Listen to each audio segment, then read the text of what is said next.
साथियों नमस्कार। Brain booster centre पर एक बार फिर से आपका स्वागत है। दोस्तों आज की वीडियो में हम बात करेंगे मध्यकालीन भारत के इतिहास से संबंधित महत्वपूर्ण प्रश्नों के बारे में। तो आइए दोस्तों शुरू करते हैं। अपना पहला प्रश्न है, मोहम्मद बिन कासिम ने निम्नलिखित में से किस सन में सिंध पर विजय प्राप्त की थी? ऑप्शन है दोस्तों 712 ईस्वी, 812 ईस्वी, 912 ईस्वी, 1012 ईस्वी। इसका सही आंसर हो जाएगा दोस्तों ऑप्शन ए। अगला सवाल है, मोहम्मद गजनवी ने निम्नलिखित में से किस प्रसिद्ध मंदिर पर धावा बोल दिया था? ऑप्शन है दोस्तों वेलूर, हलेबीन, सोमनाथ, कोणार्क। दोस्तों हमें पता है मोहम्मद गजनी है, मोहम्मद गजनवी, उसने सोमनाथ मंदिर पर धावा बोल दिया था और सोमनाथ मंदिर को लूट करके ले गया था। आगे बढ़ते हैं दोस्तों। अगला सवाल है कि तराइन की दूसरी लड़ाई में पृथ्वीराज को किसने पराजित किया था?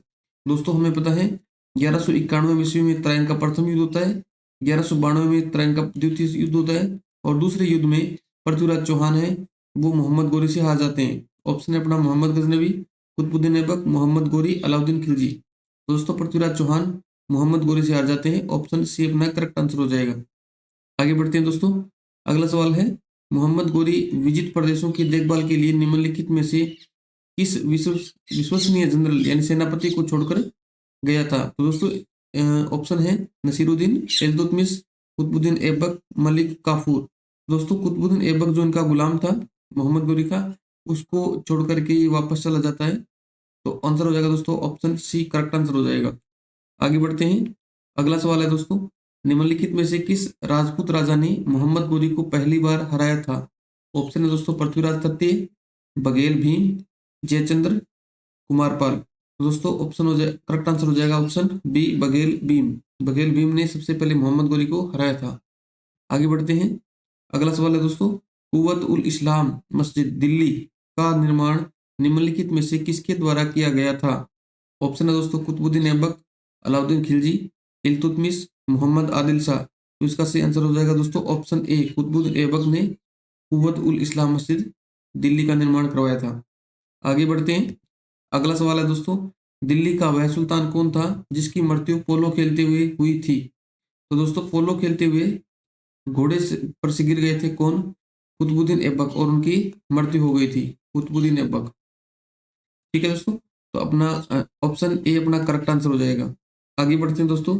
अगला सवाल है, दिल्ली के सुल्तान का पद संभालने से पहले बलबन किस सुल्तान का प्रधानमंत्री था? बलबन है वो किस सुल्तान का प्रधानमंत्री था? ऑप्शन है दोस्तों नसीरुद्दीन, कुतुबुद्दीन ऐबक, बहराम शाह, आराम शाह। तो ऑप्शन ए अपना करेक्ट आंसर हो जाएगा नसीरुद्दीन। आगे बढ़ते हैं दोस्तों। अगला सवाल है, प्रसिद्ध फारसी त्योहार नौरोज का प्रवर्तन किसने किया?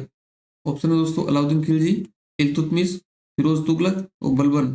ऑप्शन डी अपना करेक्ट सही आंसर हो जाएगा दोस्तों ऑप्शन डी। आगे बढ़ते हैं। अगला सवाल है दोस्तों, निम्नलिखित में से वह अकेली रानी कौन थी जिसने दिल्ली पर शासन किया था? ऑप्शन है दोस्तों रजिया सुल्तान, चांद बीबी, मेहरुनिसा, हजरत महल। तो दोस्तों आंसर हो जाएगा अपना ऑप्शन ए करेक्ट आंसर हो जाएगा।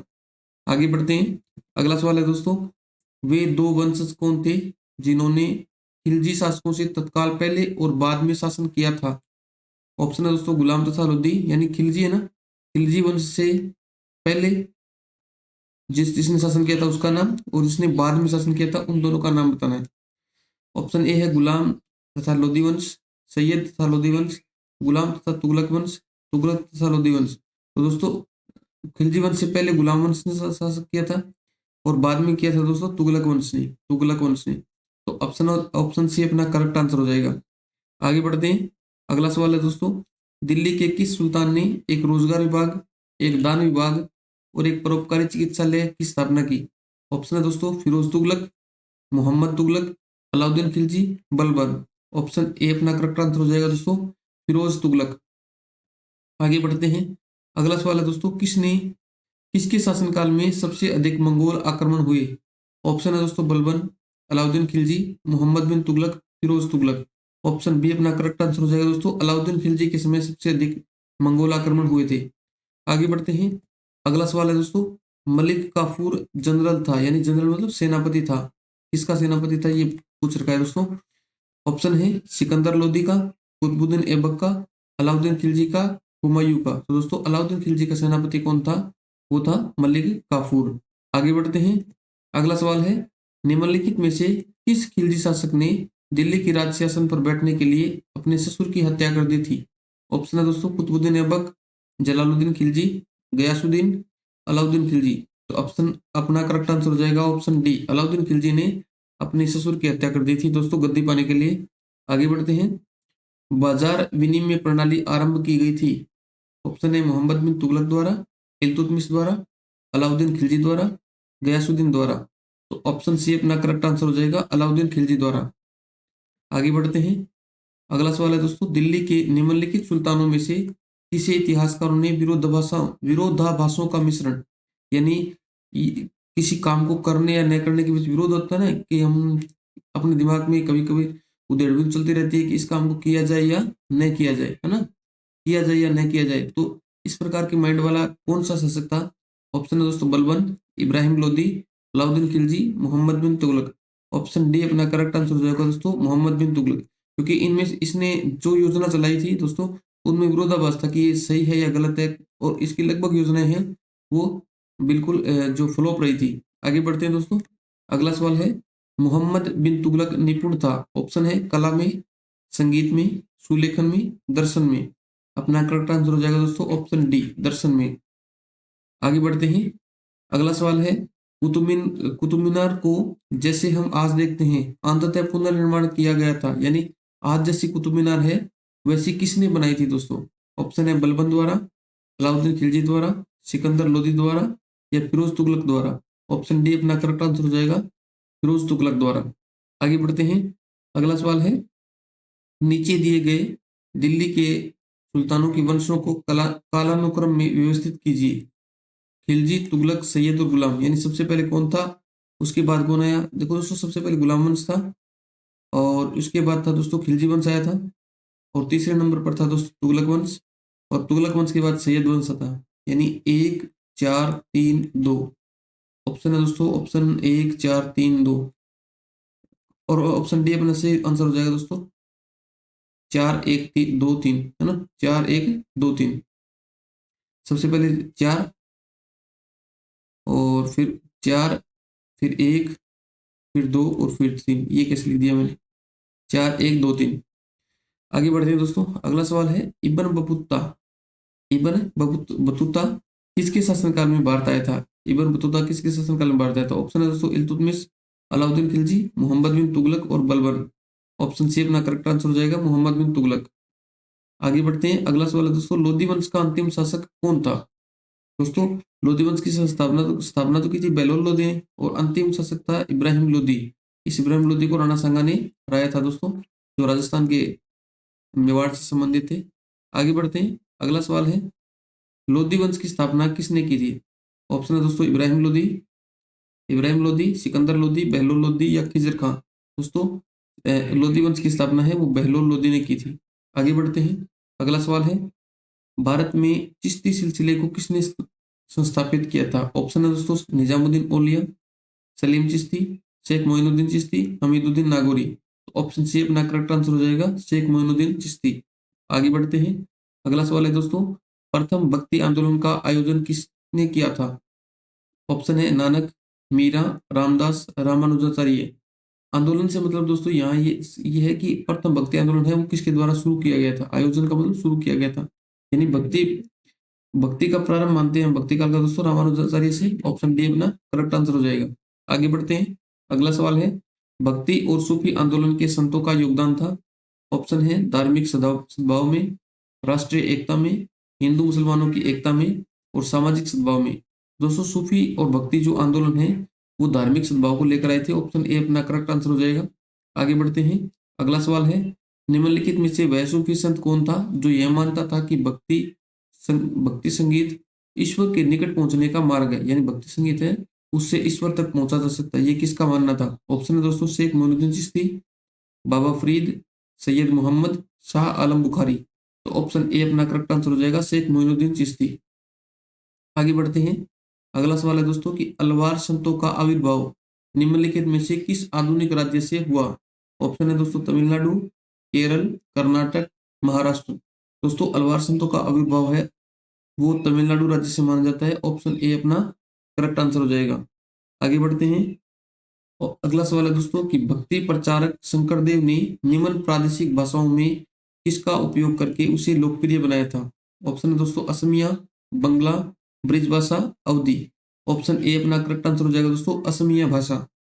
अगला सवाल है सितार का जनक निम्नलिखित में से किसको समझा जाता है? तो दोस्तों सितार का जनक और तबले का जनक, तबला और सितार दोनों का जनक जो है दोस्तों, तबला और सितार, इन दोनों का जनक दोस्तों खुसरो के अमीर खुसरो को माना जाता है, अमीर खुसरो को माना जाता है। तो इन ऑप्शनों में देखी जाए तो ऑप्शन है ए है मियां तानसेन, बेजू बावरा, अमीर खुसरो, बड़े गुलाम अली खां। तो ऑप्शन सी अपना करेक्ट आंसर हो जाएगा अमीर खुसरो। आगे बढ़ते हैं। अगला सवाल है दोस्तों कि विजयनगर राज्य की स्थापना किसने की थी? ऑप्शन है तुलु वंश ने, संगम वंश ने, सालू वंश ने, देवराय वंश ने। ऑप्शन बी अपना करेक्ट आंसर हो जाएगा दोस्तों संगम वंश ने। आगे बढ़ते हैं। अगला सवाल है विजयनगर के शासकों ने प्रोत्साहित किया, यानी भाषाएं पूछ रखी है दोस्तों, किस किस भाषा को प्रोत्साहित किया? ऑप्शन है हिंदी, मराठी, संस्कृत। ऑप्शन बी मलयालम, तमिल और संस्कृत। ऑप्शन सी है तमिल, तेलुगु और संस्कृत। ऑप्शन डी है तेलुगु, उर्दू और संस्कृत। तो दोस्तों विजयनगर के जो शासक हैं उन्होंने शासकों ने तमिल, तेलुगु और संस्कृत भाषा को प्रोत्साहित किया। ऑप्शन सी अपना करेक्ट आंसर हो जाएगा तमिल भाषा, तेलुगु भाषा, संस्कृत भाषा। आगे बढ़ते हैं। अगला सवाल है दोस्तों कृष्णदेवराय ने कौन सी पुस्तक लिखी थी? ऑप्शन ए मिताक्षरा, राजतरंगिणी जो कल्याण द्वारा लिखी गई है, कपूर मंजरी, अमुक्त माल्याद। तो ऑप्शन डी अपना हो जाएगा अमुक्त माल्याद। आगे बढ़ते हैं। अगला सवाल है दोस्तों अमुक्त माल्याद किसके द्वारा रचित महाकाव्य है? ऑप्शन है अलसानी पेदन्ना, कृष्णदेवराय, वाचाराज वाचाराज खरवेला। दोस्तों ये प्रश्न रिपीट हो गया, ये किसके द्वारा लिखा गया है? तो अभी पढ़ा था हमने कृष्णदेवराय के द्वारा। आगे बढ़ते हैं। अगला सवाल है दोस्तों विजयनगर के मध्यकालीन नगर को आजकल क्या कहते हैं, यानी वर्तमान में इसको क्या कहते हैं? ऑप्शन है दोस्तों चंद्रगिरी, चंद्रगिरी, हलेबिदु, हम्पी, कोंडाबिडु। तो दोस्तों ऑप्शन सी अपना करेक्ट आंसर हो जाएगा हम्पी। आगे बढ़ते हैं। अगला सवाल है दोस्तों हम्पी, तिरुवेन्मले, चिदम्बरम, श्रीरंगम, तिरुपति, ये कुछ मंदिरों के नाम देखे हैं दोस्तों। हम्पी, तिरुवन्मलई, चिदम्बरम, श्रीरंगम, तिरुपति आदि में मंदिरों के सामने की ओर बने हुए गोरायपुरम का निर्माता कौन था? ये दोस्तों गोरायपुरम की किन्होंने बनाए थे? दोस्तों ये गोरायपुरम बनाए थे कृष्णदेवराय ने थे। ऑप्शन बी अपना करेक्ट आंसर हो जाएगा कृष्णदेवराय के द्वारा बनाए गए थे। आगे बढ़ते हैं। अगला सवाल है दोस्तों तालीकोटा की प्रसिद्ध लड़ाई कब हुई थी? तालीकोटा की प्रसिद्ध लड़ाई कब हुई थी? ऑप्शन है दोस्तों 1565, 1575, 1585, 1570। तो ऑप्शन ए अपना करेक्ट आंसर हो जाएगा 1565। आगे बढ़ते हैं दोस्तों। अगला सवाल है किसने बीजापुर में स्थित गोल गुम्बज का निर्माण किया, जो विश्व का दूसरा सबसे बड़ा गुम्बज है? इसके द्वारा किसने बनाया था दोस्तों? इसका निर्माता पूछ रखा है हमसे, निर्माता कौन है इसका गोल गुम्बज का? बीजापुर के अंदर गोल गुम्बज है, तो विश्व का दूसरा सबसे बड़ा गोल गुम्बज है, उसका निर्माता पूछ रखा है दोस्तों। ऑप्शन है महमूद गवा, यूसुफ आदिल शाह, इस्माइल आदिल शाह या मोहम्मद आदिल शाह। तो ऑप्शन डी अपना करेक्ट आंसर हो जाएगा दोस्तों मोहम्मद आदिल शाह। आगे बढ़ते हैं दोस्तों गोल गुम्बज कहाँ है? ये प्रश्न भी रिपीट हो गया दोस्तों, अभी अभी था ना, पिछले पिछले क्वेश्चन क्या था कि बीजापुर में स्थित गोल गुम्बज। अगला आगे वाला प्रश्न है दोस्तों गोल गुम्बज कहाँ है, तो इसमें देखने की जरूरत नहीं है, ऑप्शन डी अपना करेक्ट आंसर हो जाएगा बीजापुर। आगे बढ़ते हैं। अगला सवाल है दोस्तों चित्तौड़ का कीर्ति स्तंभ किसने बनवाया था? ऑप्शन है दोस्तों राणा प्रताप, राणा कुंभा, राणा सांगा या बप्पा रावल। दोस्तों महाराणा कुंभा के द्वारा जो मेवाड़ के शासक थे, वैसे तो सारे मेवाड़ के दे रखे हैं दोस्तों, ऑप्शन बी अपना करेक्ट आंसर हो जाएगा राणा कुंभा ने चित्तौड़ में कीर्ति स्तंभ का निर्माण करवाया था। आगे बढ़ते हैं दोस्तों। अगला सवाल है बहमनी राजाओं की राजधानी थी? ऑप्शन है दोस्तों गुलबर्गा, बीजापुर, बेलगाम, रायचूर। तो ऑप्शन ए अपना करेक्ट आंसर हो जाएगा गुलबर्गा। गुलबर्गा है वो बहमनी राजाओं की राजधानी थी। आगे बढ़ते हैं दोस्तों। अगला सवाल है प्रसिद्ध मुस्लिम शासिका चांद बीबी निम्नलिखित में से किस राज्य से संबंधित थी? ऑप्शन है दोस्तों बीजापुर, गोलकुंडा, अहमदनगर, बरार। ऑप्शन सी अपना करेक्ट आंसर हो जाएगा दोस्तों अहमदनगर, यानी चांद बीबी है वो कहाँ की शासिका थी? वो अहमदनगर की थी। आगे बढ़ते हैं। अगला सवाल है दोस्तों सुविख्यात कोहिनूर हीरा किस खदान से निकाला गया था? ये प्रश्न तो दोस्तों बेहद पुराना हो गया है। ऑप्शन है उड़ीसा, छोटा नागपुर, बोजापुर, बीजापुर लिखना था यहाँ, बीजापुर और गोलकुंडा। तो ऑप्शन डी अपना करेक्ट आंसर हो जाएगा, गोलकुंडा। गोलकुंडा की खान से निकला था दोस्तों कोहिनूर हीरा। आगे बढ़ते हैं। अगला सवाल है दोस्तों, निम्नलिखित में से किस युद्ध से भारत में मुगल राज्य की नींव पड़ी? ऑप्शन है दोस्तों, प्लासी का युद्ध, तालीकोटा का युद्ध, पानीपत का युद्ध प्रथम युद्ध और हल्दी घाटी का युद्ध। तो ऑप्शन सी दोस्तों, पानीपत के प्रथम युद्ध से भारत के अंदर मुगल राज्य की नींव मानी जाती है कि मुगल राज्य की नींव है वो पानीपत के प्रथम युद्ध के बाद पड़ी थी। तो ऑप्शन सी अपना करेक्ट आंसर हो जाएगा। आगे बढ़ते हैं दोस्तों। अगला सवाल है, किस मुगल शासक ने भारत की वनस्पतियों, प्राणी जगत, ऋतुओं और फलों का विशुद्ध विवरण, विशद या विशुद्ध विवरण अपनी दिन यानी डायरी में किया है? ऑप्शन है दोस्तों, अकबर, जहांगीर, बाबर, औरंगजेब। तो दोस्तों बाबर ने अपनी डायरी के अंदर वो सब कुछ लिखा है जो उन्होंने भारत में वनस्पतियां देखी, यहाँ पर प्राणी जगत को देखा, ऋतुओं को देखा और फलों को देखा, वो सब कुछ अपनी डायरी में लिखा है। किसने? बाबर ने। ऑप्शन सी करेक्ट आंसर हो जाएगा। आगे बढ़ते हैं दोस्तों। अगला सवाल है, खानवा के युद्ध में बाबर द्वारा पराजित किया जाने वाला राजपूत राजा था? ऑप्शन है दोस्तों, राणा सांगा, रुद्रदेव, उदय सिंह, राणा प्रताप सिंह। दोस्तों ऑप्शन ए अपना करेक्ट आंसर हो जाएगा, राणा सांगा। राणा सांगा और बाबर के बीच ये खानवा का युद्ध हुआ था। आगे बढ़ते हैं। अगला सवाल है दोस्तों, हुमायूंनामा की रचना किसने की? ऑप्शन है दोस्तों, हुमायूं ने, अकबर ने, अबुल फजल ने या गुलबदन बेगम ने। तो हुमायूंनामा की रचना दोस्तों गुलबदन बेगम ने की थी। ऑप्शन डी अपना करेक्ट आंसर हो जाएगा। आगे बढ़ते हैं दोस्तों। अगला सवाल है, हुमायूं को किस लड़ाई में पराजय के बाद भारत से भागना पड़ा? दोस्तों बी सी यानी बिलग्राम का युद्ध, कन्नौज का युद्ध। तो कन्नौज के युद्ध के बाद इनको भागना पड़ा था हुमायूं को। इन्होंने लास्ट में दो युद्ध लड़े थे, बिलग्राम का युद्ध और कन्नौज का युद्ध। तो ऑप्शन है खानवा का युद्ध, कन्नौज, पानीपत या गोगरा। तो कन्नौज के युद्ध के बाद इन्हें भागना पड़ा था दोस्तों, कन्नौज का युद्ध। ऑप्शन बी अपना करेक्ट आंसर हो जाएगा। आगे बढ़ते हैं। अगला सवाल है दोस्तों, सती प्रथा को निषेध करने वाला मुगल राजा, मुगल सम्राट था? ऑप्शन है बाबर, हुमायूं, अकबर, जहांगीर। तो ऑप्शन हो जाएगा दोस्तों, ऑप्शन सी अपना करेक्ट आंसर हो जाएगा। अकबर ने सती प्रथा को सती प्रथा को क्या किया था? बैन किया था, निषेध किया था। आगे बढ़ते हैं। अगला सवाल है दोस्तों, रजमनामा निम्नलिखित में से किसका फारसी अनुवाद है? यानी किस रचना का फारसी अनुवाद है वो रजमनामा नाम से किया गया है? ऑप्शन है दोस्तों, महाभारत, रामायण, पंचतंत्र या कथा सरित सागर। ऑप्शन ए अपना करेक्ट आंसर हो जाएगा दोस्तों, महाभारत का जो है फारसी अनुवाद है वो रजमनामा नाम से किया गया है। आगे बढ़ते हैं। अगला सवाल है दोस्तों, अकबर ने पंचमहल का निर्माण जो खंभों के लिए विख्यात है कहाँ किया था? ऑप्शन है दोस्तों, लाहौर, फतेहपुर सिकरी, आगरा या सिकंदरा। ऑप्शन बी अपना करेक्ट आंसर हो जाएगा, फतेहपुर सिकरी के अंदर अकबर ने पंचमहल का निर्माण करवाया था। आगे बढ़ते हैं। अगला सवाल है दोस्तों, सुप्रसिद्ध संगीतज्ञ तानसेन और बिरजू बावरा किसके शासनकाल में सुविख्यात थे? तो दोस्तों हमें पता है ना, तानसेन और बिरजू बावरा है, वो दोनों अकबर के शासनकाल में सुप्रसिद्ध या विख्यात थे। तो ऑप्शन हो जाएगा, ऑप्शन सी करेक्ट आंसर हो जाएगा, अकबर के शासनकाल में। तानसेन तो अकबर के नवरत्नों में शामिल था। आगे बढ़ते हैं। अगला सवाल है दोस्तों, वह प्रसिद्ध जैन विद्वान कौन था जिसका अकबर बहुत सम्मान करता था? ऑप्शन है दोस्तों, हेमचंद्र, हरिविजय, वस्तुपाल या भद्रबाहु। ऑप्शन बी अपना करेक्ट आंसर हो जाएगा दोस्तों, हरिविजय। आगे बढ़ते हैं। अगला सवाल है दोस्तों, आईने अकबरी पुस्तक का लेखक कौन है? ऑप्शन है दोस्तों, अकबर, अबुल फजल, फिरदौसी, जहांगीर। ऑप्शन बी अपना करेक्ट आंसर हो जाएगा दोस्तों, अबुल फजल। आगे बढ़ते हैं। अगला सवाल है दोस्तों, हल्दी घाटी की लड़ाई किनके बीच लड़ी गई? ये काफी प्रसिद्ध प्रश्न है दोस्तों। अकबर और राणा प्रताप के बीच जो है वो हल्दी घाटी का युद्ध होता है दोस्तों। और अकबर की तरफ से तो आपको पता है राजा मान